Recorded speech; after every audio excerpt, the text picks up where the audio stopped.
The wind carried desert dust through the empty streets of Marysville, Utah, and Sarah Vaughn sat on a splintered bench outside the general store, her trembling fingers counting 3 copper coins over and over, as if repetition might multiply them into enough for a meal.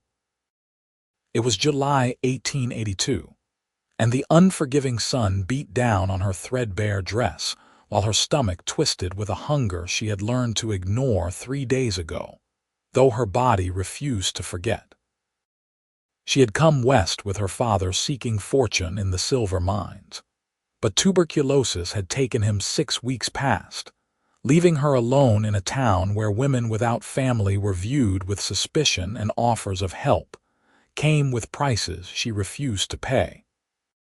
The boarding house had evicted her that morning when she could not produce rent, and now everything she owned in this world fit in a small canvas bag beside her feet. Her dark blonde hair, once carefully pinned, hung in a loose braid down her back, and her blue eyes stared at those 3 coins as if they held answers to prayers God seemed unwilling to hear. "Them coins going to grow legs and walk away if you keep staring at them like that." Sarah's head snapped up. A man stood before her, tall and broad-shouldered, with sun-darkened skin and eyes the color of creek water in summer.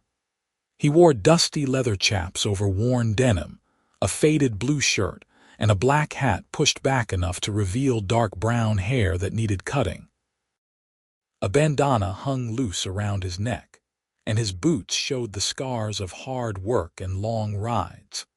He could not have been much older than her own 21 years, perhaps 25 at most, with a face that might have been carved from the very rocks surrounding this desert town. "I was not aware my situation provided entertainment," Sarah said, her voice steadier than she felt. Pride was often all that remained when everything else had been stripped away. The corner of his mouth twitched, not quite a smile but something softer than indifference. "Was not laughing.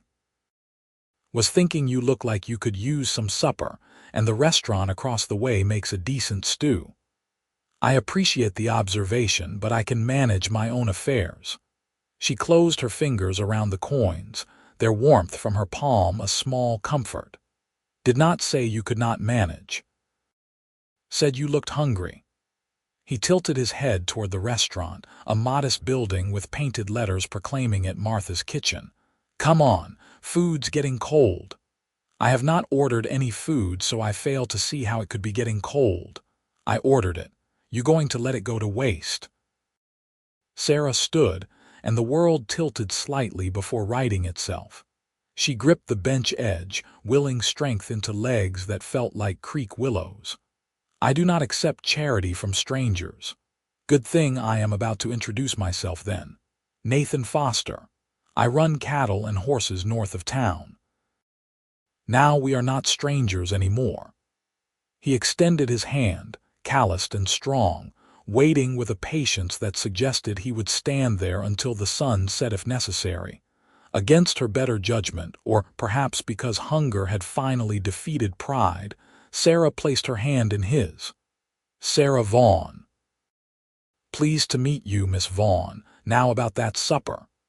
"Mr. Foster, I cannot pay you back." "Your money is no good here," he said simply, and something in his tone made it clear this was not negotiable. "Come eat, and if it makes you feel better, you can tell me to go to hell after. At least you will do it on a full stomach." The absurdity of the statement surprised a laugh from her, short and sharp, the first in weeks. Nathan Foster's face transformed when he heard it, the hard lines softening into something approaching warmth. He offered his arm as if she were a lady arriving at a dance rather than a desperate woman counting her last 3 coins, and after a moment's hesitation, Sarah accepted. The restaurant interior provided blessed relief from the afternoon heat. A handful of patrons occupied tables, their conversations creating a low hum that felt almost normal. Nathan guided her to a corner table near the window, where light streamed through checkered curtains. A woman of perhaps 50 years approached, her round face breaking into a smile when she saw Nathan. "About time you came in. I have got your order keeping warm. Who is this with you?" "Martha, this is Miss Sarah Vaughn." Miss Vaughn, Martha Henderson runs the finest eating establishment in 3 counties. "Only eating establishment in 3 counties," Martha corrected, but pleasure colored her cheeks. Her sharp eyes assessed Sarah with a directness that held no judgment, only concern. "You look half-starved, girl." "Nathan, you did right bringing her in. I will get you both fixed up proper." Before Sarah could protest, Martha disappeared into the kitchen, leaving them alone at the table. Sarah folded her hands in her lap, acutely aware of how out of place she must appear in her worn dress among the working men in their dusty but serviceable clothes. Nathan seemed content with silence, his gaze drifting to the street outside where horses stood hitched to various posts, tails swishing at flies. "Why are you doing this?" Sarah finally asked. He brought his attention back to her, and she found herself unable to look away from those creek water eyes. "Told you, you looked hungry. Men do not buy strangers' meals without expecting something in return. Some men might. I am just buying supper. I have nothing to offer you. Did not ask for anything." His tone remained mild, but something flickered across his face there and gone too quickly to identify. "Lost my mother when I was 12. Watched her waste away because she was too proud to accept help from the church ladies. Pride is fine until it kills you. I figure if I can keep someone from that particular fate, might as well do it." The honesty in his words struck something deep in Sarah's chest. Before she could respond, Martha returned bearing 2 plates heaped with beef stew, fresh bread, and roasted vegetables. The smell alone nearly undid Sarah's composure. Her stomach clenched painfully, and she had to swallow hard against the sudden moisture in her mouth. "Eat up," Martha commanded. "Both of you. Nathan Foster, you work yourself near to death and forget to come to town for proper meals. And you, girl, need some meat on those bones." The first bite of stew was revelation. Sarah had to force herself not to wolf it down like an animal, maintaining some shred of dignity even as her body screamed for more. The beef melted on her tongue, the vegetables soft and seasoned with herbs, the broth rich enough to make her want to weep. She ate slowly, methodically, aware of Nathan doing the same across from her. He did not watch her eat, granting her that small privacy, his attention on his own meal or the street beyond. "How long since you ate last?" he asked after several minutes, his tone conversational. Sarah considered lying but found she lacked the energy. 3 days, some scraps before that." His jaw tightened almost imperceptibly. "You have people here. Family. My father died last month. Lung fever." The words came easier than expected, as if saying them to this stranger required less effort than speaking them to someone who might offer false sympathy. "We came for the silver mines. He was certain we would strike it rich. I am sorry for your loss. Are you?" She did not mean it unkindly, only curious. "I am sorry you are alone. That is a hard thing, especially in a place like this." They finished the meal in companionable quiet. Martha returned to refill their coffee cups, waving away Nathan's money with a stern look that brooked no argument. When the plates were empty, Sarah felt more human than she had in weeks, though exhaustion pulled at her bones now that hunger no longer consumed all her attention. "I thank you for the meal, Mr. Foster. That was extremely kind. You have a place to stay tonight," the question she had been dreading. Sarah lifted her chin, meeting his gaze directly. "I will find something. That is not an answer. It is the only one I have." Nathan leaned back in his chair, studying her with an intensity that made her want to fidget. She held still through sheer will, refusing to show weakness even as panic clawed at her insides. Where would she sleep? The streets were dangerous after dark, and she had heard stories of what happened to women alone in mining towns. "I have a proposition for you," Nathan said finally. "I told you I will not hold on now, not that kind of proposition." He held up a hand, and something in his expression made her believe him. "I need help at my ranch. My housekeeper left 2 months back to live with her daughter in Salt Lake City. Place has gone to hell without someone managing things proper. I can offer room, board, and wages. $30 a month. Work is hard but honest. You would have your own room and I would expect nothing but keeping the house, cooking meals, and maybe helping with injured animals now and then when they need tending. My foreman lives in the bunkhouse with 2 hands, so you would not be alone with me if that concerns you. They are good men, respectful." Sarah stared at him, waiting for the catch, the condition that would make this offer into something ugly. "Why would you offer this to a stranger?" "Because you need work and I need help. Seems straightforward enough. You know nothing about me. I could be a thief or worse. Are you? No. Then I reckon we are fine." He finished his coffee and set the cup down with a soft clink. "Look, Miss Vaughn, I am not going to pretend this is pure charity. I genuinely need someone keeping house, and I am tired of eating my own terrible cooking. You need work and a place to stay. We can help each other. If it does not work out, you can leave any time, and I will pay you for whatever time you put in." That fair enough. It was more than fair. It was impossibly generous, which made Sarah suspicious even as hope bloomed treacherous in her chest. But what choice did she have? Sleep in the streets and hope no one bothered her. Try to find work in a town that had made clear it had no place for single women without means. Pride would not keep her safe when darkness fell. "I would need to work to pay you back for this meal as well," she said.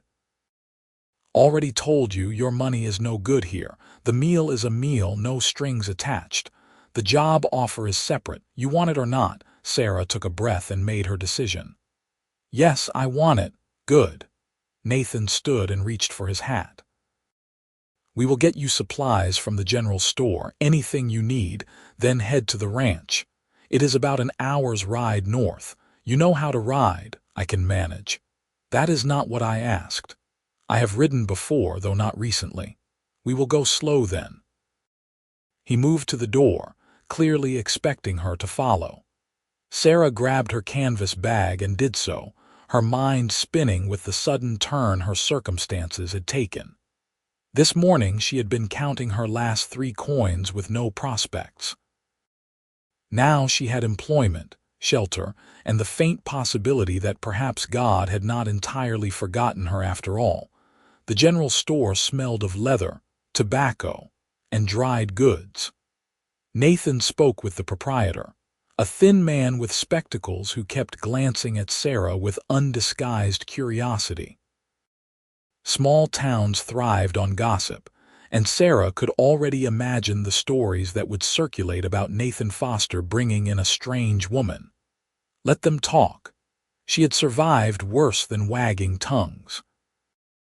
Nathan purchased practical items without consulting her, loading supplies into a crate the shopkeeper provided. Work dresses in sturdy cotton, undergarments, a warm coat for winter months ahead, boots that looked significantly sturdier than her worn ones, and various sundries she would need. When she tried to protest the expense, he fixed her with a look that silenced her objections. "You need proper clothes for ranch work. Consider it part of your wages if it makes you feel better. I will deduct it from your first month's pay." They both knew he would do no such thing, but Sarah accepted the fiction gratefully. Pride and practicality warred in her chest, and for once, practicality won. 2 horses stood hitched outside, a large bay gelding and a smaller Palomino mare with kind eyes. Nathan secured the supplies to his saddle, then helped Sarah mount the mare with hands that were firm but respectful, never lingering inappropriately. The horse shifted beneath her, and Sarah adjusted her seat, muscle memory returning from childhood rides that felt like another lifetime.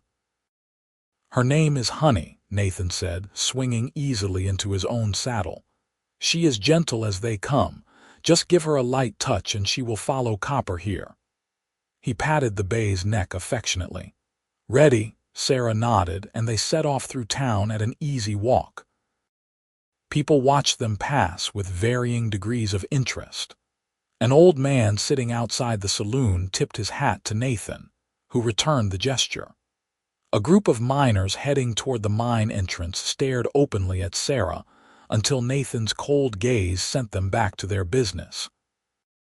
She felt the weight of scrutiny like a physical thing, but kept her spine straight and her eyes forward. The town gave way to open country, desert scrubland dotted with sage and juniper, mountains rising blue and distant to the east. The afternoon sun blazed overhead, but a breeze carried the heat away, making it bearable. Sarah had forgotten how vast the landscape was, how small it made human concerns seem. For weeks, she had been trapped in that suffocating town, and now the openness felt like permission to breathe again. They rode in silence for perhaps 20 minutes before Nathan spoke. "You said you came for the silver mines. Your father a miner by trade, a teacher actually, back in Missouri, but the school closed and work was scarce. He heard about the silver strikes and thought we might build a better life out here." Sarah paused, the familiar ache settling in her chest.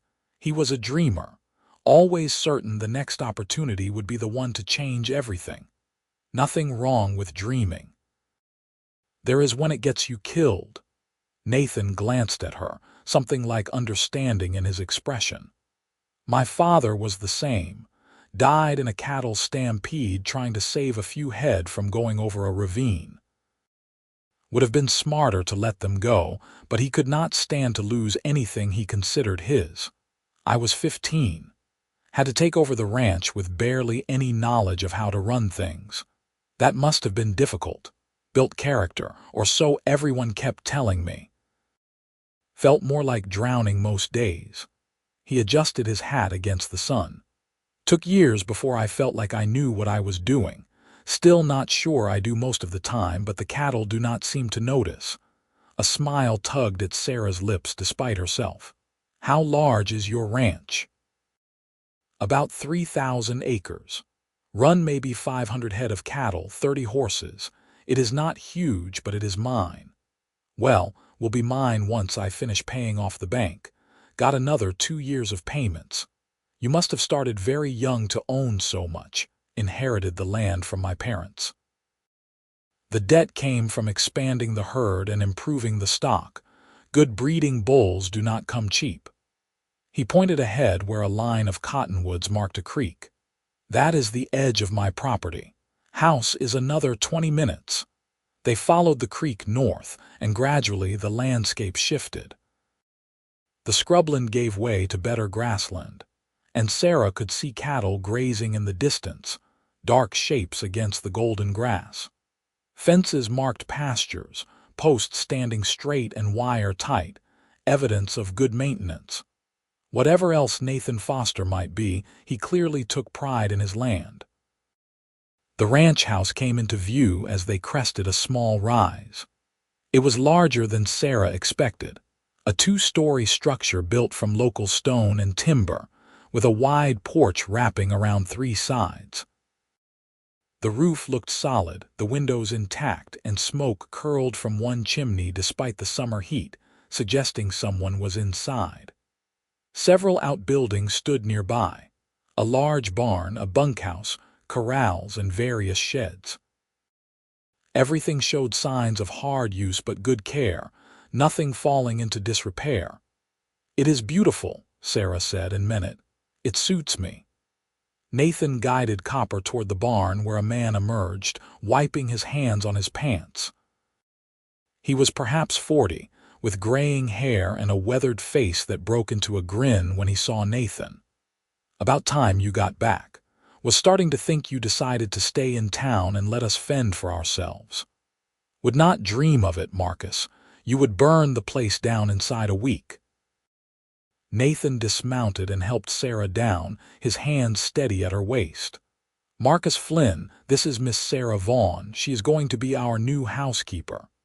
Marcus's eyebrows rose, but he covered his surprise quickly, touching his hat brim. "Madam, pleasure to meet you. We sure could use someone who knows which end of a broom is which." "I will do my best not to disappoint," Sarah said, liking him immediately. There was no judgment in his gaze, only friendly curiosity. "Marcus is my foreman," Nathan explained. "Been with me since the beginning. The other two hands are probably out checking the north pasture fence. You will meet them at supper. Marcus, can you take care of the horses? I want to show Miss Vaughn the house and get her settled." "Sure thing, boss." Nathan gathered the supplies and led Sarah toward the house. The porch steps were solid under her feet, the boards recently swept. He opened the front door and gestured her inside, and Sarah stepped into what would be her new home. The interior was spacious and well built, if clearly suffering from lack of a woman's touch. The main room served as both parlor and dining area, with a large fireplace dominating one wall, a sturdy table and chairs, and mismatched furniture that looked comfortable if not particularly stylish. Dust covered most surfaces and clutter accumulated in corners, evidence of men living without thought to tidiness. To the left, a doorway led to what appeared to be a kitchen. Stairs climbed to the second floor along the right wall. "Kitchen is through there," Nathan said, confirming her guess. "It is pretty well stocked, but you let me know what you need and we will get it. Downstairs also has a washroom and my office. Upstairs are 4 bedrooms. I use the one at the end of the hall. You can take your pick of the others. They all need cleaning, but one is probably in better shape than the rest. My mother's sewing room might work best. It has good light and a decent bed." He led her upstairs, and Sarah followed, her legs protesting the climb after the long ride. The second-floor hallway was narrow but clean enough, with doors opening to various rooms. Nathan pushed open one near the stairs, and afternoon light spilled through a large window. The room was modest but charming, with a brass bed frame, a wardrobe, a small desk, and a rocking chair positioned near the window. Dust covered everything, but the bones were good. "This will do nicely," Sarah said. "Thank you." Nathan set the supplies on the bed. "I will let you get settled. Take your time. Supper is usually around 6, but no rush tonight. You have had a long day." He turned to leave, and Sarah found herself speaking before thinking. "Mr. Foster, why did you really do this? Please tell me the truth." He paused in the doorway, his back to her, silent for a long moment. When he spoke, his voice was low, almost reluctant. "Told you about my mother. What I did not say was that she died of shame as much as hunger. My father drank himself mean after a bad season, and she took the blame for everything that went wrong. When he died, she had nothing, and the town treated her like she was nothing too. By the time I realized how bad things were, it was too late. I was just a kid, did not know how to help her." He glanced back, and the pain in his eyes was old but not forgotten. "I saw you counting those coins, and I saw her. Could not walk away. That is the truth." Before Sarah could respond, he left, his boots heavy on the stairs. She stood in the empty room, surrounded by dust and borrowed furniture, and felt tears burn her eyes for the first time since her father's death. Not tears of grief or despair, but something more complicated, tangled up with gratitude and the terrifying hope that perhaps this stranger's kindness was exactly what it seemed. A second chance neither of them had expected to find. She unpacked her meager belongings, adding the new clothes Nathan had purchased to the wardrobe. It felt strange to have so much after having so little, and she found herself touching the fabric of the dresses, the sturdy leather of the boots, grounding herself in their reality. This was not a dream. She was here, safe, employed, with a roof over her head and food in her belly. The room needed cleaning, so Sarah set to work with the energy of someone grateful for purposeful activity.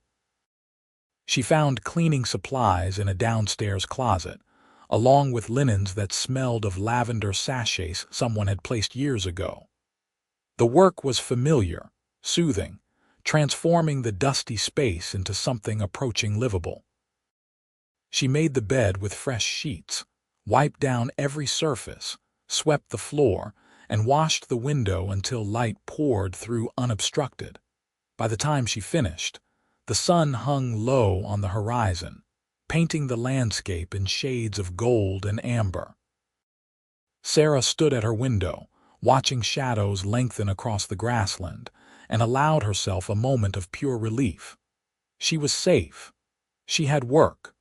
Whatever challenges lay ahead, at least she would face them from a position of stability rather than desperation. A knock at her door brought her back to the present. "Miss Vaughn, supper is ready if you are hungry." Nathan's voice, polite and distant, as if their earlier conversation had not happened. Sarah smoothed her new dress, a simple blue cotton that fit reasonably well, and opened the door. He had changed clothes, she noticed, trading dusty work gear for clean denim and a gray shirt, his hair damp as if recently washed. He smelled of soap and leather, and Sarah found herself very aware of him in the narrow hallway, the breadth of his shoulders, the way he had to look down slightly to meet her eyes. "Thank you. I am quite hungry, actually." "Good. Marcus cooked tonight, which means it is probably edible." "He is better in the kitchen than me or the boys, but that is not saying much." Downstairs, 3 men sat around the large table, and they stood when Sarah entered, showing the manners their mothers had taught them. Marcus she knew. The other 2 were younger, perhaps early 20s, both lean and tanned from outdoor work. "Miss Vaughn, this is Tom Rivers and Jesse Cooper," Nathan introduced them. "Boys, Miss Vaughn is our new housekeeper, so you treat her with respect or answer to me. Understood?" "Yes, sir," they chorused, their young faces eager and curious but not disrespectful. "Madam," Tom said, and Jesse nodded agreement, both clearly uncertain how to behave around a woman in their space.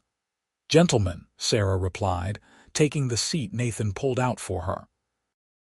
"I look forward to working with you all." The meal was indeed edible, if basic, a stew similar to what Martha had served but not quite as well seasoned, with bread that was only slightly burned on the bottom. The men ate with the efficiency of people who viewed food as fuel. Their conversation centered around ranch business, fence repairs needed, cattle that needed moving, a horse that was developing a limp. Sarah listened, learning the rhythm of this place, the concerns that filled their days. "Miss Vaughn was telling me she can tend injured animals," Nathan said during a lull. "That true?" Sarah nodded. "My father was not much of a teacher, but he loved animals. He taught me basic veterinary care, how to stitch wounds, set simple fractures, recognize common ailments. I am not trained formally, but I have some knowledge." "That is more than any of us," Marcus said appreciatively. "We lose too many animals to things that might be treatable if we knew what we were doing. I will help however I can." After supper, the men excused themselves, Marcus and the hands heading to the bunkhouse, Nathan disappearing into his office with a stack of papers that suggested bookkeeping occupied his evenings. Sarah cleared the table and washed dishes, finding comfort in the familiar domestic tasks. The kitchen needed organizing, but that could wait. For now, she focused on cleaning up from the meal, learning where things lived in this space that would be hers to manage. She was drying the last plate when Nathan appeared in the doorway, leaning against the frame with unconscious grace. "You do not have to do all that tonight. You have had a long day." "I do not mind. It helps me learn where everything is." He nodded, accepting this. "I wanted to make sure you have everything you need. The room is acceptable, more than acceptable. Thank you." An awkward silence stretched between them, neither quite knowing what to say. They were strangers bound by circumstance and contract, neither owing the other anything beyond the terms they had agreed upon. Yet something unspoken hummed in the air, something neither was ready to acknowledge. "Well, good night then," Nathan said finally. "If you need anything, my room is at the end of the hall, but Marcus is probably a better bet. He actually knows where things are around here." "Good night, Mr. Foster." "Nathan. Just Nathan is fine. We are not formal on a ranch." "Then you should call me Sarah." He smiled, a real smile that transformed his face from handsome to something that made Sarah's breath catch. "Good night, Sarah." She listened to him climb the stairs, heard his door close, and stood alone in the kitchen of a stranger's house, wondering how her life had changed so completely in a single day. This morning she had been desperate and afraid.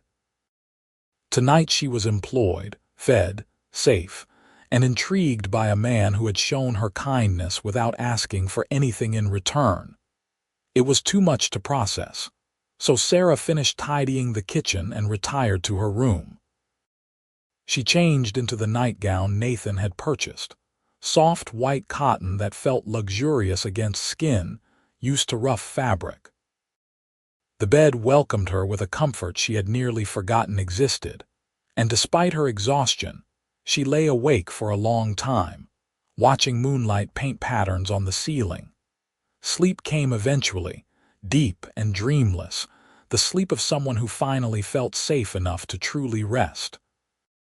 The rooster woke her before dawn, its crowing insistent and impossible to ignore. Sarah dressed quickly in the dim light, pinning her hair up properly for the first time in days, and made her way downstairs. The house was silent, but through the kitchen window she could see lamplight in the barn, evidence that the men were already at their morning chores. She started coffee using the supplies she had located last night, then investigated what was available for breakfast. Eggs, bacon, potatoes, flour for biscuits. Simple fare, but she could make it good.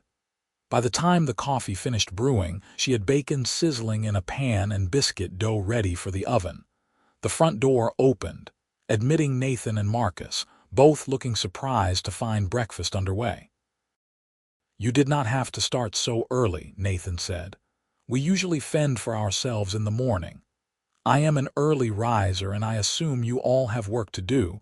Makes sense to feed you properly." Sarah flipped the bacon with practiced efficiency. "Coffee is ready." Marcus poured himself a cup with a grateful sigh. "Miss Sarah, you are going to spoil us." "That is the idea, Mr. Flynn."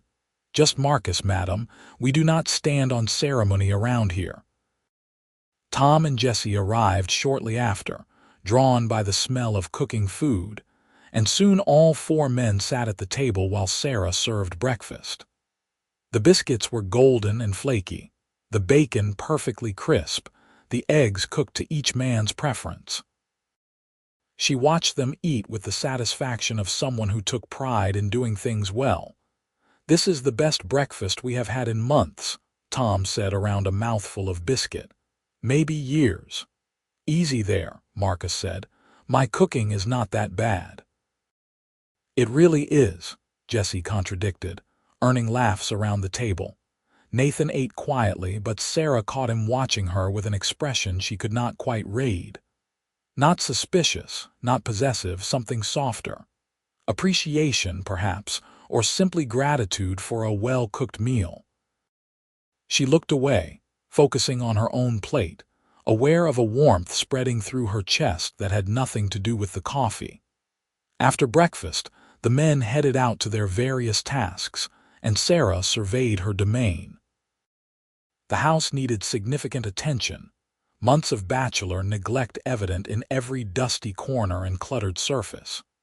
She started with the main room, opening windows to let in fresh air, sweeping, dusting, organizing the chaos into something resembling order. It took most of the morning, but gradually the space transformed, revealing the good bones Nathan's mother had created.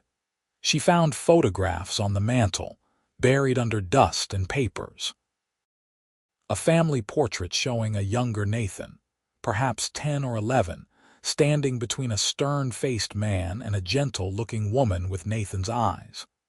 Other photos showed the ranch in earlier years, buildings in various stages of construction, cattle herds and horses. Sarah wiped each frame clean and arranged them properly, giving the space a sense of history and heart it had been lacking. By midday, she had cleaned the downstairs thoroughly and started a stew for supper, letting it simmer while she tackled the upstairs hallway. The work was hard but satisfying, and she lost herself in the rhythm of it, grateful for the distraction from thoughts that wanted to drift toward the man who owned this place. She was sweeping the hallway when Nathan came in from the fields, dust-covered and sweating. He stopped at the base of the stairs, staring around the transformed main room. "Did you do all this today?" It needed doing. Sarah descended the stairs, broom in hand. "I hope you do not mind. I moved some things around to make more sense. Mind, it looks like a home again." He walked slowly through the room, touching things almost reverently, pausing at the photographs on the mantel. His finger traced the frame holding his mother's portrait. "I had forgotten where these were. Thank you for cleaning them. She was lovely. She was. You remind me of her a little." Same stubborn pride, same determination to do things properly no matter what. He glanced at Sarah, and something raw showed in his face before he shuddered it away. "I am filthy. Going to wash up. Something smells good in the kitchen. Stew for supper. It will be ready around 6. He nodded and headed upstairs, and Sarah stood holding her broom, heart beating faster than cleaning warranted. The comparison to his mother should not have affected her so deeply, but it did, suggesting Nathan saw her as more than just hired help, though what exactly he saw remained unclear. The days fell into a pattern. Sarah woke before dawn, prepared breakfast, cleaned and maintained the house, cooked meals, and gradually transformed the neglected ranch house into a proper home. The men treated her with unfailing respect, Marcus becoming almost a friend with his dry humor and easy conversation, Tom and Jesse like younger brothers, eager to help with anything she needed. And Nathan. Nathan was harder to define. He worked from before sunrise until well after sunset, driving himself with a determination that bordered on obsessive. Sarah watched him push through exhaustion, skip meals when work demanded it, and carry the weight of the ranch on shoulders that seemed strong enough to bear it, but should not have to bear it alone.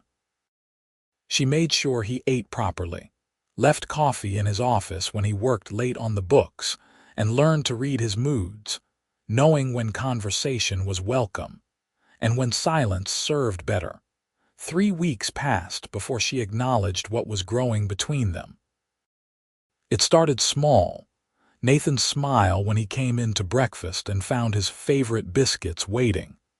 The way he asked her opinion on ranch matters as if her thoughts carried weight. His hand at her back when she stumbled on uneven ground, steadying her with a touch that lingered a moment longer than necessary. The conversations that stretched long after supper ended, covering everything from books they had read to dreams they had abandoned to the simple pleasure of finding someone who listened without judgment. One evening in early August, Sarah was in the kitchen preparing preserves from berries Tom had picked, the heat from the stove making the room stifling despite open windows. She wiped sweat from her forehead with the back of her hand, focused on the task, and did not hear Nathan enter until he spoke. You look like you are about to collapse from the heat." She turned, startled, and found him standing closer than expected, shirt sleeves rolled up, his face showing concern. "I am fine. These preserves need finishing before the berries spoil. They can wait. You are flushed and breathing hard. When did you last take a break?" Sarah tried to remember and could not. "I am fine," she repeated, but even to her own ears it sounded weak. Nathan crossed the remaining distance between them and pressed his palm to her forehead, the touch gentle and cool against her overheated skin. "You are burning up. Come on, we are getting you outside before you faint. I have work to finish, Sarah." Her name in his voice, quiet and firm, carrying an edge of command that made her look up and meet his eyes. What she saw there stole her breath more effectively than any heat could manage. Genuine worry, and beneath it, something deeper that made her heart stutter. "The work will keep. You will not if you push yourself into illness, please." The please undid her. She let him lead her outside to the porch where evening air provided blessed relief. He guided her to the rocking chair, disappeared inside, and returned moments later with a glass of cold water from the well. Sarah drank gratefully while Nathan settled on the porch railing, watching her with that same concerned intensity. "You work too hard," he said. "That is rich coming from you. When was the last time you took a full day of rest? That is different." "How? It is my ranch, my responsibility. And this house is mine while I work here. My responsibility." Sarah set the empty glass down, feeling steadier now that she was cooling off. "I will not do less than my best just because it is difficult." Nathan's mouth curved into something between a smile and a grimace.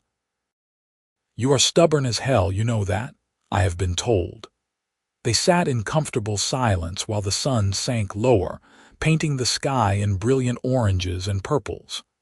Cattle lowed in distant pastures, and somewhere a coyote yipped, answered by others of its kind. The vast landscape stretched endlessly around them, beautiful and harsh and honest in ways that eastern cities could never be. "Can I ask you something personal?" Nathan said after a while. "You can ask. I may not answer." "Fair enough." He studied his hands, rough and scarred from years of hard work. "Did you have someone back in Missouri? Man you were planning to marry?" The question surprised her. "No, my father required care, and most men were not interested in taking on a sick man along with a wife. Why do you ask? Curious." "Seems strange that someone like you would not have had offers."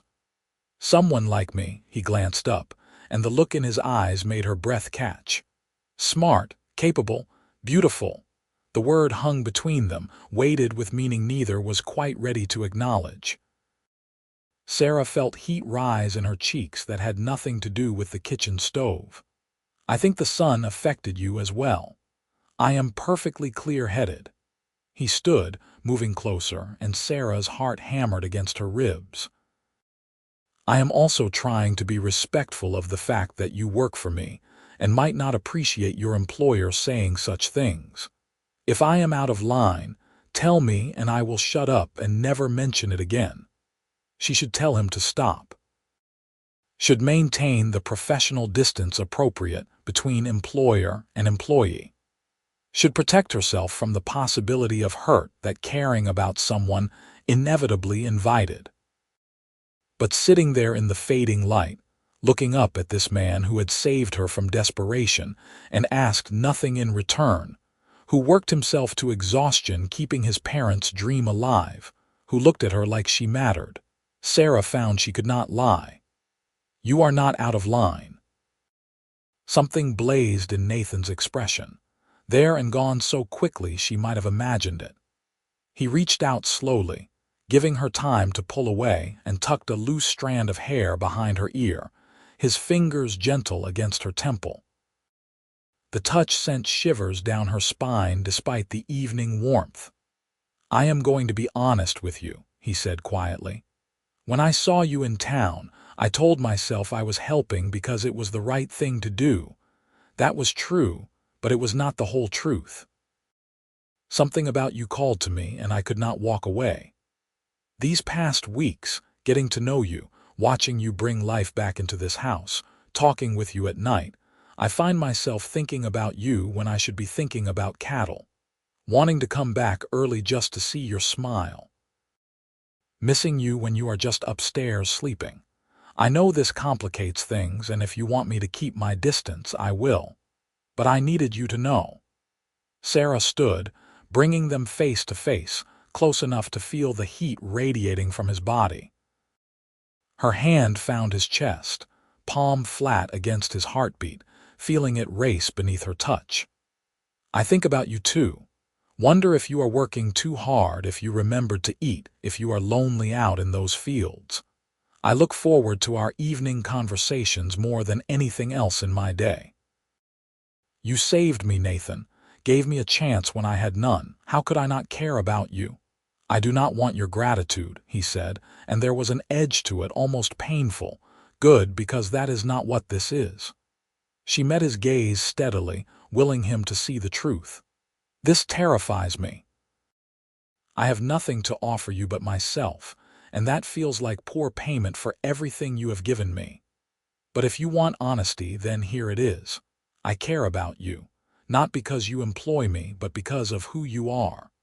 The man who works until he drops to keep his promises, who treats his employees like family, who saw someone in need and helped without asking for anything back. That man has my admiration, my respect, and yes, my affection. If that complicates things, then they are complicated, but I will not lie about it. Nathan released a breath that sounded almost like a laugh, surprised and relieved. His hands came up to frame her face, calloused thumbs brushing her cheekbones with devastating gentleness. Sarah, I want to kiss you so badly I can barely think straight, but I need to know you want it too. That you are not just saying what you think I want to hear. In answer, Sarah rose on her toes and closed the distance between them. The kiss was gentle at first, tentative, two people learning the shape of each other. Then Nathan made a sound low in his throat and deepened it, one hand sliding into her hair while the other wrapped around her waist, pulling her closer. Sarah melted into him, her arms circling his neck, and let herself fall into the sensation of being wanted, cherished, held like something precious.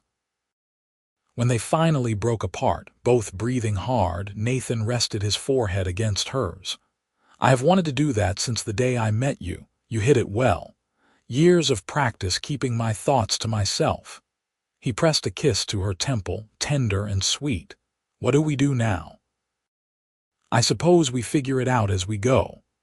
That works for me. They stood together on the porch, wrapped in each other's arms while stars emerged overhead, and Sarah felt something settle in her chest that she had not felt since before her father died. Peace. Not just safety or security, though she had those too, but the deep peace of knowing she was exactly where she belonged. The next weeks brought a shift in the household's dynamic.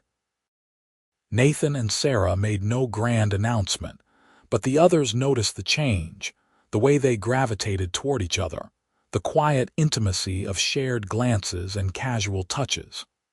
Marcus smiled knowingly but said nothing. Tom and Jesse exchanged knowing looks but remained respectful, accepting that their boss had found something precious and being genuinely happy for him.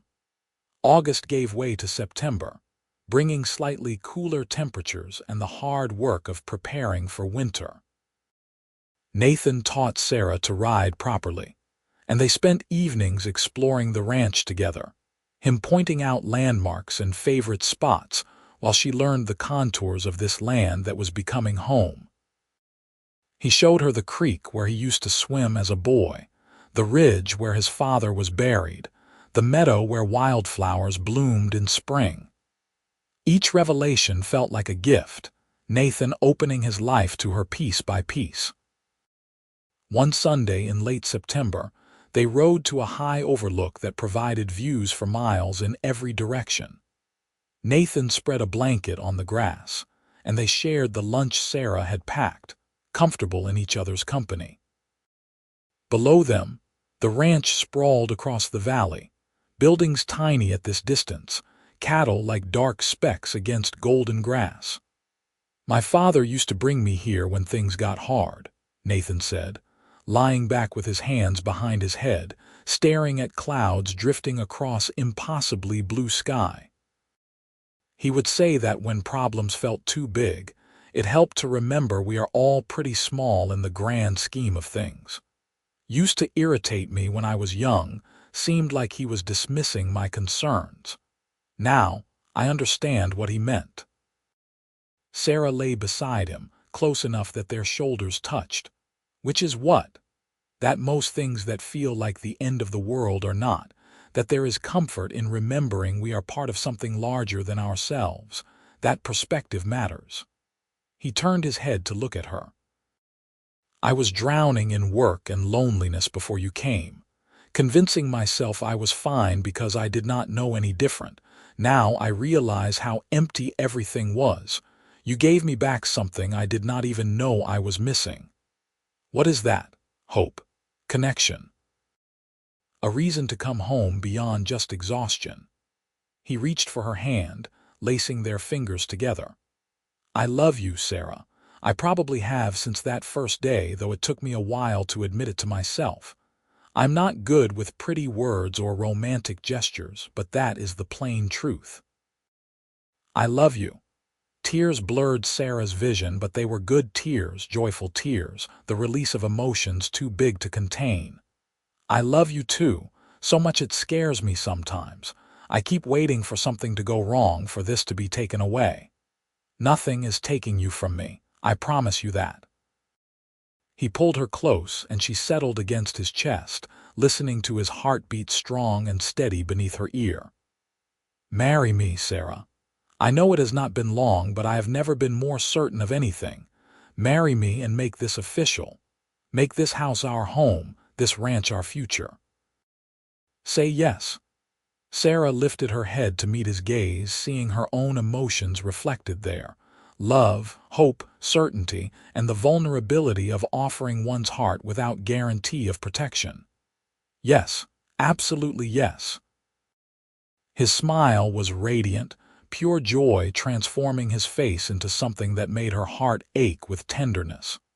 He kissed her thoroughly, and Sarah kissed him back, sealing promises with touch and breath, and the perfect fit of two people who had found in each other exactly what they needed. They made plans riding back to the ranch, both giddy with excitement and the relief of no longer having to hide what they felt. A simple wedding, they decided, nothing fancy. Marcus could stand as witness, and perhaps Martha from the restaurant could attend. They would marry in town with the preacher, then return home to the ranch and the life they would build together. The wedding took place 3 weeks later on a crisp October morning when autumn painted the mountains in gold and crimson. Sarah wore a new dress of deep blue silk, the finest thing she had ever owned, purchased by Nathan from a merchant in Salt Lake City who made a special trip. Nathan wore a black suit that made him look both uncomfortable and handsome, his hair freshly cut, his face shaved smooth. The ceremony was brief, the preacher speaking words about commitment and partnership, while Sarah and Nathan held hands and could not stop smiling. Marcus stood beside Nathan, clearly moved despite his attempts at gruffness. Martha attended as Sarah's witness, dabbing at her eyes with a handkerchief and declaring it the sweetest thing she had seen in 30 years. "Do you, Nathan James Foster, take this woman to be your lawfully wedded wife, to have and to hold from this day forward, for better or worse, for richer or poorer, in sickness and in health, until death do you part?" "I do." Nathan's voice was steady, his eyes never leaving Sarah's face. "And do you, Sarah Marie Vaughn, take this man to be your lawfully wedded husband, to have and to hold from this day forward, for better or worse, for richer or poorer, in sickness and in health, Until death do you part. I do. Sarah's voice trembled slightly, but not from doubt, only from the overwhelming emotion of the moment. Then, by the power vested in me by the territory of Utah, I pronounce you husband and wife. You may kiss your bride. Nathan cupped her face in his hands and kissed her with a tenderness that made tears spill down Sarah's cheeks. She heard Martha sob outright and Marcus clear his throat roughly, but all that mattered was this moment, this man, this promise they had made to build a life together. The small gathering celebrated at Martha's restaurant, which she had closed for the afternoon, providing a feast of all Sarah and Nathan's favorite dishes. Tom and Jesse arrived, having stayed behind to mind the ranch, and insisted on toasting the newlyweds with enthusiasm that made everyone laugh.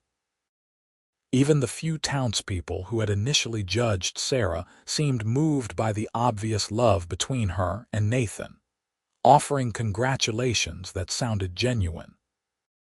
As afternoon faded toward evening, Nathan and Sarah rode back to the ranch, this time with Sarah riding beside him on Honey, both horses adorned with ribbons Martha had insisted on tying to their bridles.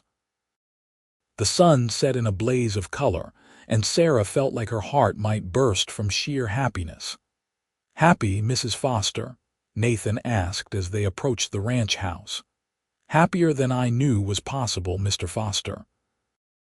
He helped her down from Honey, but instead of leading her inside, he swept her into his arms, carrying her up the porch steps and through the door in a gesture as old as marriage itself. Sarah laughed, clinging to his neck, and he kicked the door shut behind them before setting her on her feet in the main room that had become so familiar, so beloved. "Welcome home," he said softly. "I have been home," she replied. "The moment I met you, I was already home." They came together in a kiss that held all the promise of their future. The passion, the partnership, the deep abiding love that would carry them through whatever challenges lay ahead. Nathan lifted her into his arms again and carried her upstairs to what was now their shared room, and Sarah went willingly, joyfully, into the life they would create together. The months that followed were perhaps the happiest of Sarah's life.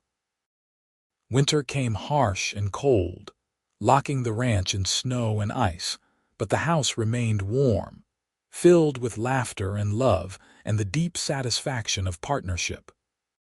Sarah managed the household with efficiency gained from months of experience, while Nathan ran the ranch with Marcus and the hands, planning for spring calving and the work that would come with warmer weather. They learned each other's rhythms and moods, the small accommodations and compromises that made a marriage work. Nathan's tendency to work too long hours balanced by Sarah's insistence he come in for meals.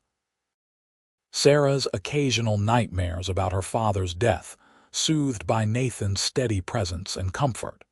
His difficulty expressing emotions met by her patience in drawing him out. Her lingering fears of abandonment eased by his consistent demonstration that he would never leave. Christmas brought simple gifts exchanged by firelight. A new rifle for Nathan that he had needed but would not buy himself, a beautifully carved music box for Sarah that played a waltz her mother had loved. They danced in the main room while snow fell outside, just the two of them, moving to music only they could hear, and Sarah thought she had never experienced a more perfect moment. Spring arrived with the controlled chaos of calving season. Sarah found herself pressed into service as Nathan's assistant, helping deliver calves when complications arose, her knowledge of animal care proving invaluable. She learned to spot problems before they became critical, to remain calm in emergencies, to think quickly when quick thinking saved lives. Nathan praised her skill constantly, his respect and admiration evident in how he trusted her judgment. One night in late March, exhausted after delivering twins from a heifer that had nearly died in the process, They collapsed into bed too tired for anything but sleep. Nathan pulled Sarah against his chest, his arms tight around her, and pressed his face into her hair. "Could not have done it without you," he murmured. "You saved that heifer and both calves. I would have lost them all without your help." "We saved them," Sarah corrected. "Together." "Together," he agreed. And there was something profound in the word, a recognition that they were partners in every sense, equals building something meaningful from the raw materials of love and effort and shared purpose. In May, Sarah realized her monthly courses had not come. She waited another week to be certain, then another, hope and nervousness warring in her chest. When she was sure, she told Nathan one evening after supper, watching his face carefully for his reaction. "I am pregnant. We are going to have a baby." He stared at her, frozen, and for a terrible moment Sarah feared he was unhappy. Then he whooped, actually whooped like a boy rather than a grown man, and lifted her off her feet, spinning her around before setting her down gently as if she were suddenly made of glass. "Are you sure?" "Absolutely sure. As sure as I can be without a doctor's confirmation, but yes, I am certain. We are having a baby." Wonder filled his voice and tears gleamed in his eyes, reflecting lamplight. "Sarah, we are having a baby. I am going to be a father." "A wonderful father," she assured him, cupping his face in her hands. "This child will be so loved." They held each other, both overcome by the magnitude of bringing a new life into the world, the responsibility and joy of it. When they finally separated, Nathan immediately began fussing, insisting Sarah sit down, asking if she needed water, food, anything at all. She laughed at his sudden protectiveness but allowed it, understanding he needed to process this news through action. The pregnancy progressed smoothly, though Sarah found the summer heat more difficult to bear while carrying extra weight. Nathan became impossibly protective, trying to prevent her from doing any heavy work, which led to their first real argument as husband and wife. "I am pregnant, not made of porcelain," Sarah snapped after he tried to stop her from hanging laundry. "Women have been working through pregnancy since the dawn of time. I am perfectly capable of doing my normal tasks. I do not want you to strain yourself. Then help me when I ask for help. Do not treat me like an invalid." They glared at each other for a long moment before Nathan sighed, running a hand through his hair. "You are right. I am sorry. I just worry. I know, I love that you worry, but you have to trust me to know my own limits." "I do trust you." He kissed her forehead in apology. "I will try to be less overbearing." "Just try to be less obvious about it," she said with a small smile. As fall approached and Sarah's belly grew round with their child, Nathan began working on a nursery in the room next to theirs. He crafted a cradle with his own hands, sanding the wood until it was smooth as silk, carving small horses into the headboard. Marcus contributed a rocking chair he revealed he had been working on in secret, the craftsmanship beautiful. Tom and Jesse painted the room a cheerful yellow, arguing about the proper shade until Sarah intervened with her preference. The baby came in late October, arriving during a storm that rattled windows and turned the world outside into howling darkness. Sarah's labor was long and difficult, and there were moments when Nathan's fear was a palpable thing, his face gray as he held her hand and tried to offer comfort. The midwife from town, a capable woman named Agnes, handled everything with calm efficiency, coaching Sarah through contractions and pushing until finally, blessedly, a baby's cry split the air. "A boy," Agnes announced, holding up the squalling infant. Healthy and strong lunged. Nathan's face transformed, awe and relief and pure love warring for dominance. He cut the cord as Agnes directed, his hands shaking slightly, then watched as she cleaned the baby and wrapped him in a soft blanket before placing him in Sarah's arms. Sarah looked down at her son, this tiny perfect person she and Nathan had created, and felt a love so fierce it stole her breath.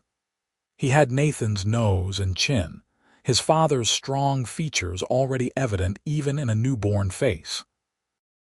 Dark hair covered his small head, and when he opened his eyes, they were the deep blue of all newborns, though Sarah suspected they would turn creek water green eventually. "Hello, little one," she whispered. "We have been waiting for you." Nathan sat on the bed beside them, one arm around Sarah, his free hand gently touching their son's tiny fist. The baby's fingers curled around Nathan's much larger one, and Nathan made a sound suspiciously like a sob. "He is perfect. Sarah, he is absolutely perfect. What should we name him?" she asked. They had discussed names for months without reaching a decision, but looking at their son now, Nathan said without hesitation, "James, after my father, James Michael Foster." "James Michael Foster," Sarah repeated, testing it. "It is perfect. Hello, James." "Welcome to the world, my darling boy." Agnes finished her work efficiently, checking Sarah to ensure there were no complications, pronouncing everything satisfactory. She showed them how to care for the baby, answered their nervous questions, and promised to return the next day to check on them both. After she left, Nathan, Sarah, and baby James sat together in the quiet of their room, a new family, complete and whole. The following months were exhausting and wonderful in equal measure. James proved to be a good baby, sleeping reasonably well and nursing strongly, but the demands of caring for an infant while managing a household stretched Sarah thin. Nathan helped whenever he could, changing diapers without complaint, walking James when he was fussy, sitting with him so Sarah could rest. Marcus and the Hands became honorary uncles, taking turns holding the baby and making ridiculous faces to earn his smiles. Winter came again, and James celebrated his first Christmas at 4 months old, too young to understand but delighted by the shiny decorations Sarah had hung. They took a photograph at the general store, the three of them dressed in their best clothes, James cradled between his parents, everyone smiling.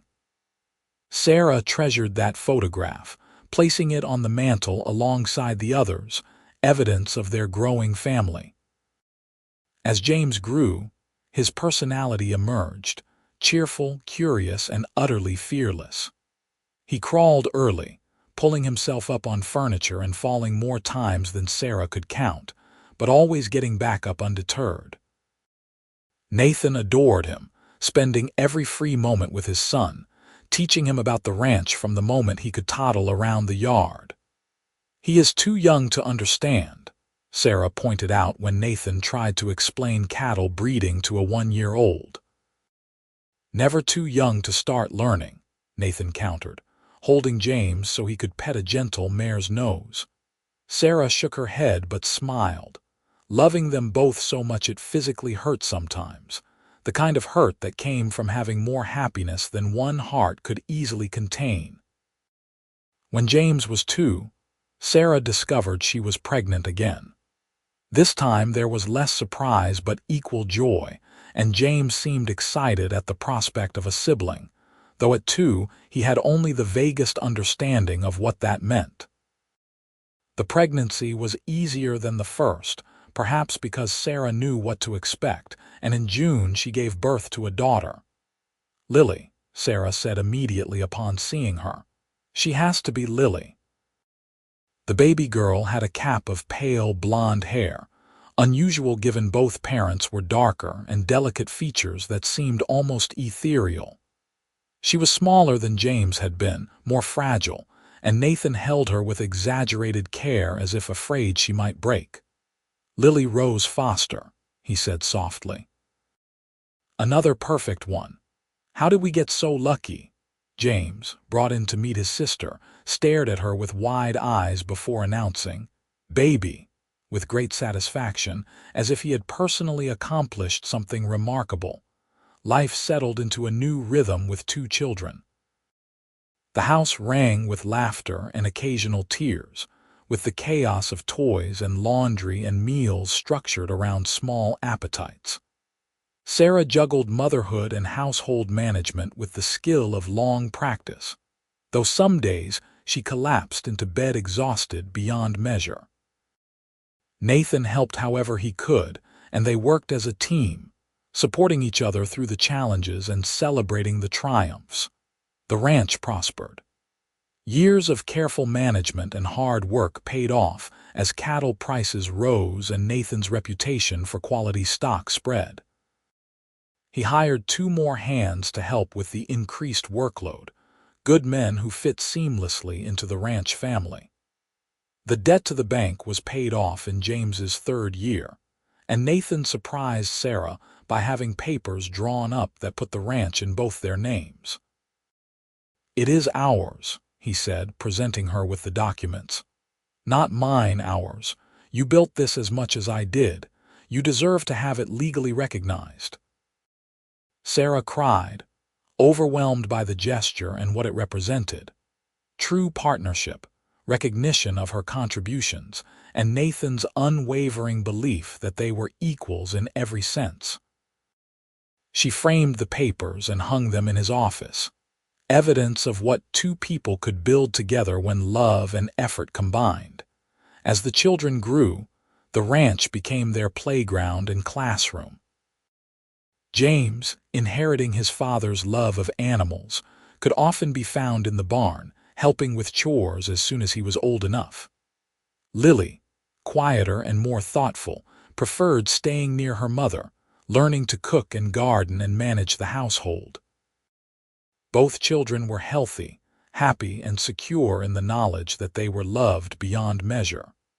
One evening in early summer, when James was 5 and Lily 3, the family sat on the porch watching the sunset. James chased fireflies while Lily picked wildflowers, and Nathan and Sarah sat close together on the bench Nathan had built years ago, his arm around her shoulders, her head resting against him. "You ever think about that day in town?" Nathan asked. "When I first saw you?" "Sometimes. It feels like another life. I was so certain you would tell me to go to hell. You looked ready to stab anyone who came near," Sarah laughed. "I was terrified and hungry, mostly hungry. I knew the moment I saw you that you were going to change my life. Did not know how, but I knew." She turned to look at him, this man who had saved her and then built a life with her, who had given her children and home and partnership and love beyond anything she had dreamed possible. "You changed mine too, gave me everything I thought I had lost: purpose, family, hope. You gave me hope, Nathan." He kissed her, slow and sweet, a kiss that held years of shared history and the promise of years yet to come. When they separated, James had caught several fireflies in his hands and was showing Lily, both children's faces illuminated by the soft glow. The ranch stretched around them, solid and real, built from nothing through determination and faith. "I love you," Nathan said simply. "I love you too, always." The years continued their steady march. James and Lily grew from children into young people, both showing the strength and integrity their parents had instilled. James proved to be a natural rancher, taking to the work with enthusiasm that made Nathan's chest swell with pride. Lily developed a talent for healing animals, her gentle touch and intuitive understanding helping save countless creatures. Sarah taught her everything she knew, and eventually Lily surpassed her mother's knowledge, reading every veterinary text she could get her hands on. When James was 15 and Lily 13, Sarah discovered she was pregnant once more, a surprise at 36, but not an unwelcome one. Nathan joked about being too old to chase after babies again, but his joy was evident. This pregnancy brought a son they named Thomas Marcus, honoring the friend who had stood beside them through so many years. Tom had married and started his own family, but he remained close to the Fosters, his children growing up alongside James and Lily. The house, which Nathan expanded twice over the years, rang with noise and life. Grandchildren began arriving as James married a neighboring rancher's daughter, a capable young woman named Rebecca who fit seamlessly into their family. Their first child, a daughter, bore Sarah's name, and Sarah cried holding her tiny namesake, marveling at how life came full circle. Lily married a veterinarian who came west seeking adventure, and they settled nearby, opening a practice that served ranches for 50 miles. She visited often, bringing her own children, and the house Sarah had once cleaned in desperate gratitude became a gathering place for 3 generations. Nathan aged well, his hair going silver at the temples, his face showing the character of a life well lived. He moved a bit slower than in his youth, but his strength remained, forged through decades of hard work. Sarah's hair showed silver threads too, and lines marked her face, evidence of years of laughter and tears and the full range of human emotion. They celebrated their 30th wedding anniversary surrounded by family and friends, the ranch hosting a party that drew people from across the territory. Marcus, now white-haired but still sharp, gave a toast that had everyone laughing and crying, recounting how he had known from the first day that Sarah and Nathan were meant for each other. That night, after everyone had left and the house fell quiet, Nathan and Sarah walked to their old spot on the ridge overlooking the ranch. The moon hung full and bright, painting everything silver, and they stood together as they had countless times before, looking out over the life they had built. "Have any regrets?" Nathan asked. Sarah considered the question seriously, as she did all things. "A few small ones. Wishes that my father could have known his grandchildren, sorrow that your parents never saw what you made of this place, but true regrets, no. Every choice led me here to you, to this life. I would not change any of it. I wish I could have given you more. A bigger house, fancier things, trips to cities back east. Nathan." She turned to face him, cupping his weathered face in her hands. "You gave me everything that matters. Love, partnership, family, a home where I belong, purpose and meaning. You saved me when I had nothing, and then you gave me the world. How could I possibly want more?" He pulled her close, and they stood wrapped in each other's arms under the vast western sky. 2 people who had found each other against impossible odds and built something lasting. The ranch lights twinkled below, evidence of life continuing, children and grandchildren sleeping safe in beds, cattle resting in fields, the land itself alive with possibility. "I love you, Sarah Foster," Nathan said. "Every day of these 30 years I have loved you more than the day before. That is my one accomplishment I am truly proud of. And I love you. My cowboy who told me my money was no good, who saw me counting my last 3 coins and decided to change both our lives. Thank you for being brave enough to approach a desperate woman on a bench. Thank you for being brave enough to say yes." They stood together as the moon traveled across the sky, eventually heading back to the house hand in hand, their steps perfectly matched after decades of walking side by side. The porch light glowed warm, welcoming them home, and Nathan held the door for Sarah as he had every night of their marriage. Inside, the house held the comfortable clutter of a well-loved home. Photographs covering every surface, children's drawings pinned to walls. A Afghan Sarah's grandmother had made draped over the couch, Nathan's boots by the door. Evidence of life fully lived, of love given and returned, of promises kept through 3 decades. They climbed the stairs to the bedroom they had shared since their wedding night, and Sarah paused at the window, looking out over the ranch one final time. Nathan came up behind her, wrapping his arms around her waist, his chin resting on her shoulder. "Happy, Mrs. Foster?" he asked, the same question he had posed 30 years ago. Sarah leaned back into his embrace, secure in the knowledge that she was exactly where she belonged, surrounded by the family they had created and the life they had built together from nothing but determination and love. "Happier than I ever dreamed possible, Mr. Foster. Happier than I ever dreamed." And it was true. From those 3 copper coins and a bench in Marysvale to this moment, standing in their home with grandchildren sleeping in nearby rooms and their children building lives of their own, Sarah had traveled further than geography could measure.